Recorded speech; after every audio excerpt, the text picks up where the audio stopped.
এক পুঁজির নাম হলো ঈমান, আর এক পুঁজির নাম হলো নেক আমল। ঈমান আর নেক আমল, এই দুই পুঁজি যেই মানুষটা অর্জন করেছে, ও কালা হোক, ধলা হোক, খাটো হোক, পেটে হোক, এদেশের হোক, ওদেশের হোক, নাইজেরিয়ার হোক, যেমনই হোক না কেন, কিন্তু পুঁজি আছে ওর কাছে দুইটা, তাহলে ও প্রথম চান্সেই জান্নাতে যাবে। এখন ও জীবনেও কোনোদিন জান্নাত থেকে ওকে বের হতে হবে না। এখন প্রশ্ন হলো, হুজুর, তো কোনো মানুষের কাছে পুঁজি দুইটা নাই, একটা আছে, তাহলে তার কি হবে? বলে তা আসলে দেখতে হবে তার কাছে কোনটা আছে। পুঁজি তো দুইটা, একটা আছে একটা নাই, তো কোনটা আছে কোনটা নাই এটা আগে দেখতে হবে। লোকটা কি এমন যে তার কাছে ঈমান আছে কিন্তু আমল নাই? এরকম যদি হয়, ঈমানের পুঁজি আছে আমলের পুঁজি নাই, তাহলে এই লোকটা পরপারে স্বল্পমেয়াদী দীর্ঘমেয়াদী সাজা ভোগের পরেও ঈমানের কারণে আল্লাহর জান্নাতের মালিকানা পাবেই পাবে। লোক একদম উল্টো, কেমন? তার কাছে ঈমান নেই কিন্তু ভালো কাজের কোনো কমতি তার নাই। সে তার টোটাল লাইফটাকেই ভালো কাজে, কল্যাণের কাজে, জনকল্যাণে, মানুষের কল্যাণে, পৃথিবীর কল্যাণে সে ব্যয় করেছে টোটাল লাইফ, কিন্তু ঈমান তার নাই। আছে হলো নেক আমল, নেক কাজ, ভালো কাজ। কেমন ভালো কাজ করেছে? ধরে নেন, তার ভালো কাজের স্বীকৃতি দিতে পৃথিবী তাকে গোল্ড মেডেল দিয়েছে। যেমন যেমন এই পৃথিবী থেকে বিদায় নেওয়া এক তথাকথিত মহিষী নারী, তার নাম মাদার তেরেসা। এ মাদার তেরেসা, এ নারী এই পৃথিবীতে ছিল, সে মানব কল্যাণ, জনকল্যাণ এ পরিমাণে কাজ করেছে যে সে জনকল্যাণ আর মানব কল্যাণে নিজেকে এমন ভাবে আত্মনিয়োগ করেছে, জীবনে সে বিয়েটা পর্যন্ত করে নাই, চিরকুমারিত্ব বরণ করেছিল। সে বিয়ে করলো না কেন? তার থিওরি হলো, আমি যদি কাউকে বিয়ে করি তাহলে তাকে তো কিছু টাইম দিতে হবে, ওই টাইমটুকু আমি সৃষ্টির শ্রেষ্ঠ মানব কল্যাণ আমার ব্যাহত হবে, আমি মানব কল্যাণ থেকে দূরে সরে যাব। তখন না, এটা আমার দরকার নাই।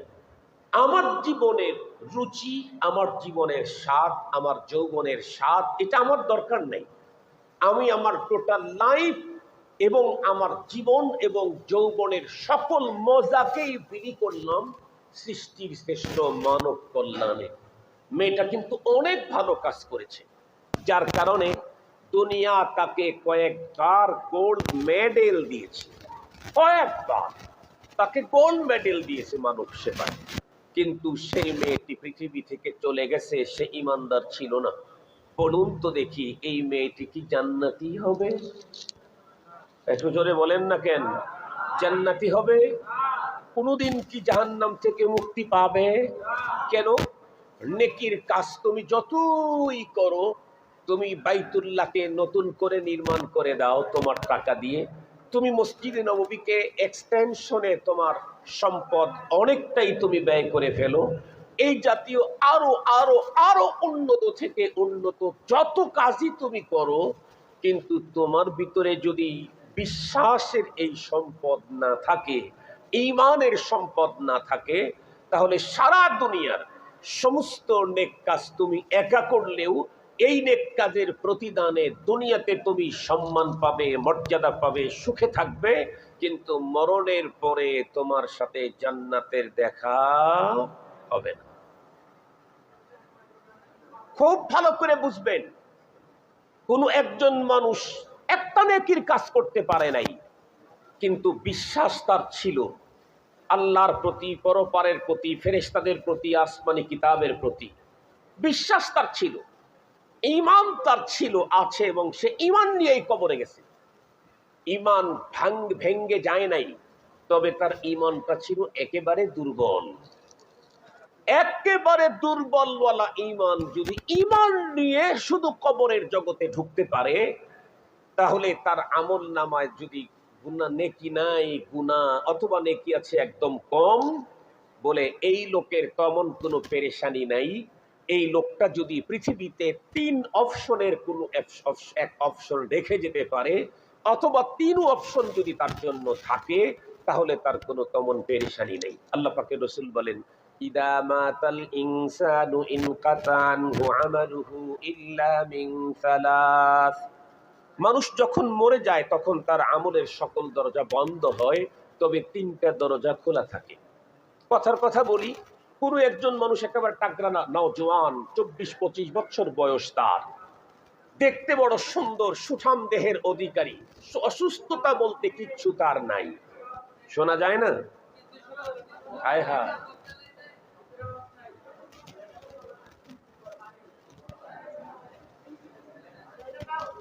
আহারে ইন্না লিল্লাহ।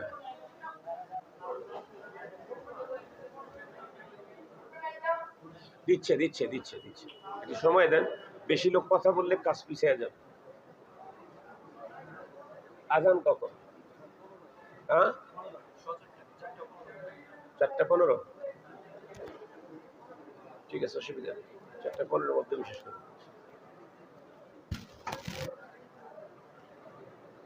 এটা হয়। আলহামদুলিল্লাহ, লাগাইতে হবে। এখন শোনা যায়? আলহামদুলিল্লাহ। আমি বলতেছিলাম যে একজন মানুষ একেবারে টাকরা জওয়ান, 24-25 বছরের একজন যুবক, এই যুবক মনে করছে তা আমার শরীরের কোনো একটা পার্টস নষ্ট না, আল্লাহ আমাকে হয়তো আরো 20-50 বছর দুনিয়াতে বাঁচাবেন। এই জন্য আপাতত দুনিয়াদারির জন্য খুব মেহনত করতেছে, নিজের আখেরাত, গুনাহ মাপ দেওয়া, আখেরাতের পুঁজি করা, এদিকে তেমন একটা অগ্রসর হতে পারে নাই। কিন্তু হঠাৎ করে আকস্মিক তার মৃত্যু হয়ে গেল। তাহলে এই লোকটা মারা গেল, ঈমান তো তার আছে, কিন্তু পরপারের যেই পরিমাণে পুঁজি নিয়ে যাওয়া দরকার ছিল সেই পুঁজি তার কাছে নেই। পুঁজি প্রচুর শর্ট, একেবারে অল্প কিছু নেকি নিয়ে গেছে, এবং অনেক গুনাই তার আমলনামায় এখনো রয়ে গেছে, যে গুনাহগুলা মাফ করা কবরে যাওয়ার কথা ছিল, কিন্তু উনি মাফ নেওয়ার সুযোগটা পান নাই। তাহলে কি হবে? ঈমান দিয়ে গেছে তো, বলে হ্যাঁ, তাইলে তার জন্য তেমন কোনো পেরেশানি নাই, যদি তার 3 অপশনের কোনো একটা চালু থাকে।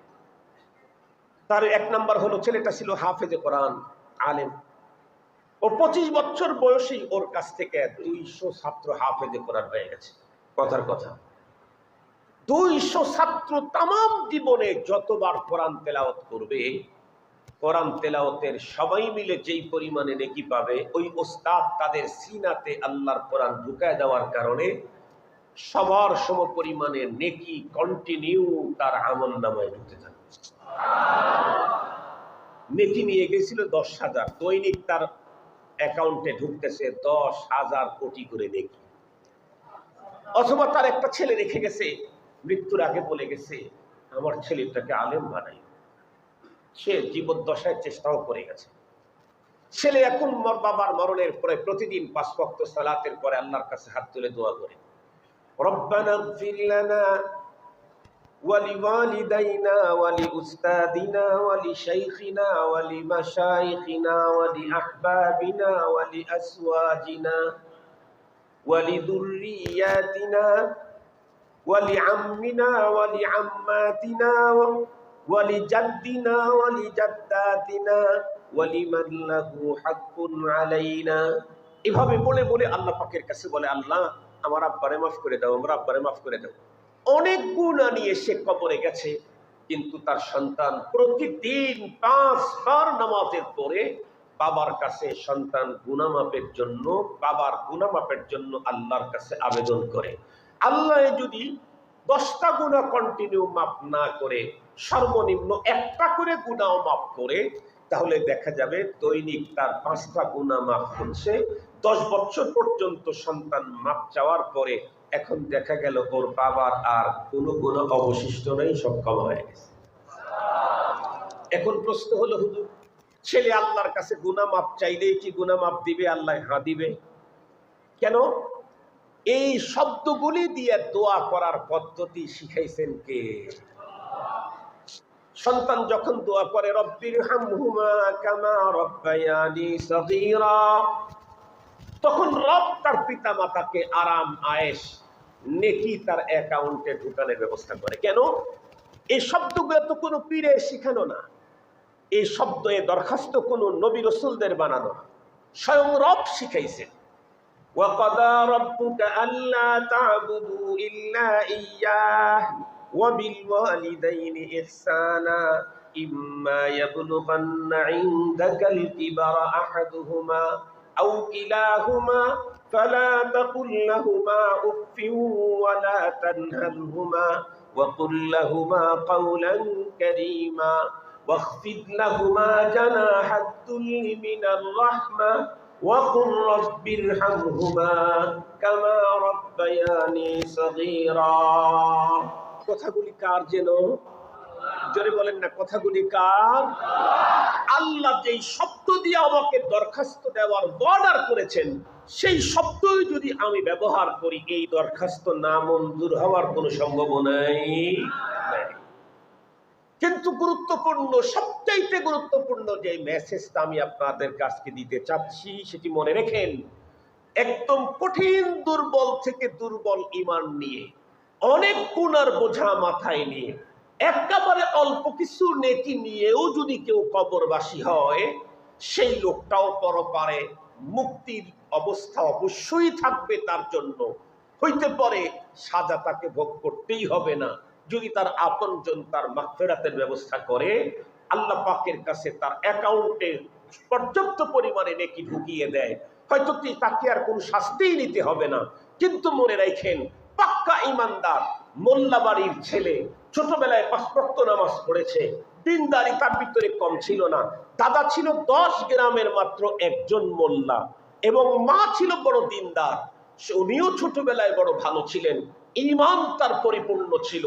কিন্তু চলতে চলতে চলতে চলতে চলতে চলতে এখন উনি বড় নেতা হয়েছেন, উনি অনেক বেশি টাকার মালিক হয়ে গেছেন, উনি গ্রুপ অফ ইন্ডাস্ট্রিজের মালিক হয়েছেন, তাম দুনিয়াতে তার ফ্রেন্ড সার্কেল এর বিস্তৃতি ঘটে গেছে। এখন চলতে চলতে 80 বছর বয়সে গিয়ে হঠাৎ করে যদি এমন কোনো কথা অথবা আকীদা তার অন্তরের ভিতরে ঢোকে যে আকীদার কারণে তার ঈমান ভঙ্গ হয়ে গেল, এরপরে যদি এই লোকটা মরণ হয় আর খানায়ে কাবার ইমামকে দিয়াও যদি তার জানাজা করা হয়, আর মদিনাতুল মুনাওয়ারার জান্নাতুল বাকিতেও যদি তাকে মাটি দেওয়া হয়, আর পৃথিবীর সমস্ত মানুষ মিলেই যদি তার রূহের মাগফিরাতের কামনা করে, একটা গুনাহ মাফ হবে না। কেন? ঈমান এনেছিল, ঈমান নিয়ে কবরে যেতে পারে নাই, কবরে যাওয়ার আগে ঈমান ভঙ্গ করে গেছে। নামাজ শুরু করলে বলেন তো দেখিয়ে, নামাজ ভেঙ্গে যেতে পারে না? পারে না? ওযু করলে সে ওযু নষ্ট হতে পারে না? পারে না? নাকি ছোটবেলায় এক ওযু করছেন, সে ওযু দিয়ে আজকে আসরের নামাজ পড়বেন? কথা বলেন না কেন? কেন পারেন না? ওযু ভঙ্গের কারণ আছে। কথা বলেন না কেন? ওযু ভঙ্গের, নামাজ ভঙ্গের, ঈমান ভঙ্গেরও কারণ আছে। ঈমান যদি কারো ভঙ্গ হয়ে কবরে যায়, মসজিদে হারামের ইমাম যদি এসে তার জানাজার নামাজ পড়ে, সারা দুনিয়ার মানুষ তার জন্য দোয়া করতে থাকে, কিয়ামত পর্যন্ত একটা গুনাহ তার ক্ষমা হবে না, তার আমলনামায় একটা নেকি ঢুকবে না। যেই সমস্ত কারণে মানুষের ঈমান ভঙ্গ হয়, তার ভিতরে একটা, বন্ধুরা আমার, বড় ভয়ঙ্কর কারণ বর্তমান বাংলাদেশের ভিতরে খুব বেশি দেখা যাচ্ছে, সেটা হলো আকীদায়ে খতমে নবুয়ত। খুব ভালো করে বুঝবেন, একটা সময় অন্তরের ভিতরে ছিল আমার নবী সর্বশ্রেষ্ঠ নবী, আমার নবী সর্বশেষ নবী, আর কোন নবী নতুন দুনিয়াতে আগমন করবে না। এই আকীদা ছাড়া পৃথিবীর কোন ঈমানদারের ঈমান আল্লাহর কাছে গ্রহণযোগ্য হতে পারে না। কিন্তু অনেক বড় বুদ্ধিজীবী ফ্রেন্ড সার্কেল অনেক বেশি বেড়ে গেছে, বন্ধুরা আমার, কাদিয়ানি গ্রুপ এই জাতীয় ভণ্ড কোনো একটা তাকে বোঝানো শুরু করছে, শোনো বলে কি, আল্লাহ পাকের চিরাচরিত নিয়ম, একজন পয়গম্বর থেকে আরেকজন পয়গম্বরের মাঝে নবীবিহীন কিছু সময় দুনিয়া যখন পার হয়েছে, তখনই ঘোরাচ্ছন্ন অন্ধকার ছেয়ে গেছে। আমাদের আখেরি নবী দুনিয়া থেকে চলে গেছেন 1400-1500 বছর আগে। মাঝখানে কোনো নবী যদি একদম না থাকে কিয়ামত পর্যন্ত, তাহলে তো দুনিয়া ঘোরাচ্ছন্ন অন্ধকারে ছেয়ে যাবে। এই কারণে আমাদের নবীকে আল্লাহ পাক রব্বুল আলামিন সর্বশেষ নবী করে পাঠিয়েছেন, এটা মানি। তবে কিয়ামত পর্যন্ত আল্লাহ অনেক নবী পাঠাবেন নতুন, যারা ডাইরেক্ট নবী হবে না, তারা হবে সহযোগী নবী, জিল্লি নবী, ছায়া নবী। এই জাতীয় কথা বলে কারো অন্তরের ভিতরে যদি আমার পয়গম্বরের পরে আরো কোনো পয়গম্বর আগমন করতে পারে কোন নামে নতুন পয়গম্বর, এই আকীদা যদি ঢুকা দেয়, মুহূর্তের মধ্যে তার ৮০ বছরের ঈমানটা ভঙ্গ হইয়া যায়। এই জন্য বন্ধুরা আমার খুব ভালো করে বুঝবেন, আমার পয়গম্বরের পরে কোন নামে কোন ধরনের কোন নতুন নবী দুনিয়াতে আগমনের সুযোগ নাই। আমার পয়গম্বরের পরে নতুন কোন পয়গম্বরের উপরে আকীদা বিশ্বাস করলে সঙ্গে সঙ্গে তার ঈমান ভঙ্গ, সে কাফের হয়ে যায়। একজন মানুষ ৮০ বছর বয়স পর্যন্ত সারা জীবন বলতেছিল ইসলাম ছাড়া, দ্বীন ছাড়া, ইসলামী শরীয়ত ছাড়া আমাদের মুক্তির কোনো পথ নাই। এখন গবেষণা করতে করতে যদি বলে ফেলে ইসলামের শরীয়ত আমার ব্যক্তিগত জীবনে চলে, ইসলামী শরীয়ত আমার ফ্যামিলিতে চলতে পারে, ইসলামী শরীয়ত আমার সমাজে চলতে পারে, কিন্তু রাষ্ট্রীয় জীবনে ইসলামী শরীয়ত চলে না, এ কথা বললেই তার ঈমান আর থাকে না। খানায়ে কাবাতেও যদি ইতিকাফ করে সারা জীবন, আর কাবা শরীফের ভিতরেও যদি তার মরণ হয়, কেউ যদি এটা বিশ্বাস করে দিল থেকে যে ইসলামী শরিয়া রাষ্ট্রীয় জীবনে চলতে পারে না, এটা আমি মানি না, তাহলে সারা জীবন খানায়ে কাবার ভিতরে ইতিকাফ করে ওখানে মরে গেলেও ওইখানকার ইমাম সবগুলাকে এক জায়গায় দাঁড় করায়া তার ইমামতি করাইলেও, বলেন তো দেখি, এই অপরাধের ক্ষমা। এই জন্য আমাদের সবচাইতে বেশি সতর্ক থাকতে হবে ঈমানের ব্যাপারে, সবচাইতে বড় সতর্ক থাকতে হবে ঈমানের ব্যাপারে। কষ্ট করে কোনো রকম করে ঈমানটা নিয়ে মালাকুল মউত আসা পর্যন্ত যদি ধরে রাখতে পারি, মালাকুল মউতের আগমন হলো আমার কাছে কেমন অবস্থায়, যে তখন আমার কাছে ঈমান আছে, একদম 100% ঈমান, সাথে সাথে নেক আমল আছে, তাহলে তো রব মেসেজ দিয়েছেন তোমাকে এখান থেকে নিয়ে জান্নাতুল ফেরদাউসে মেহমানদারি করা হবে, কোনো বাধা টাধা নাই। আর যদি আমল নাই, শুধু ঈমানটা নিয়ে গেছি, তাহলে অপশন ওগুলো আছে নাকি? সদকায়ে জারিয়া কিছু করে গেছো নাকি? নিজের ইলম ছিল নাকি? সন্তানকে নেক বানায় গেছো নাকি? এরা যদি তোমার জন্য কিছু করে দেয়, তাহলে যা শর্ট আছে কিয়ামতের আগ পর্যন্ত তোমাদের আপনজনদের দেওয়া দিয়া তোমার পুঁজি শর্ট যা আছে তা আমি আল্লাহ পূরণ করে দেব। সুবহানাল্লাহ বললেন না? কিন্তু যদি ঈমানটা যদি দুর্বল হয়, তবুও তোমাকে পরপারে কোনো একদিন জান্নাত দেব, মরণের আগে যেন ঈমান ভঙ্গ না হয়। ঈমান ভেঙ্গে গেলে কিন্তু সারা দুনিয়া মিলে তোমার একটা গুনাহ মাফ করাইতে পারবে না।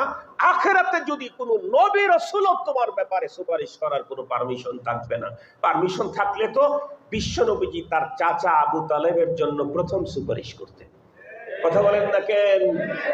আল্লাহ পাক আমাদের ঈমানকে মজবুত করে রাখার তৌফিক দান করুক। ওয়া আখিরু দাওয়ানা আলহামদুলিল্লাহি রাব্বিল আলামিন। আসসালামু আলাইকুম ওয়া রাহমাতুল্লাহি ওয়া বারাকাতুহু।